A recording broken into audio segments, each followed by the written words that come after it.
咱来关心美国最近出现假热风，影响德州甲佛州这个所在，尤其是伫德州的一个庄仔头贝里顿，这个所在是算断了真严重，正做重灾区。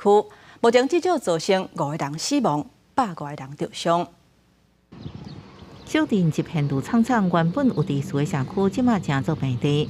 美国德州伫当地时间15号，假热风侵袭，差不多8500人住的小镇佩里顿常受影响，正做重灾区，真侪居民无闲收拾厝内底物件。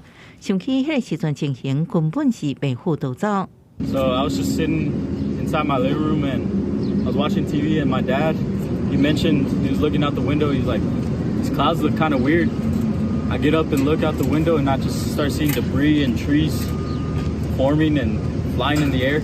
破坏性强风吹飞差不多200栋的厝，透过空中翕的图对照来摄前后，除了有厝的厝顶被风吹走，甚至也有建筑物直接为地面连根飞起，伫岛顶悬消失。车路也有油罐车吹入去河内底袂顶袂动。小镇的天然气甲电力，伫安全考虑之下，先设定中型，病院也只好靠发电机来运作。It was really scary, and of all the damage that we have, my room is the one that's intact. 极端天气滚假，假热风伫侵袭佩里顿了后，继续扫过美国南部地区。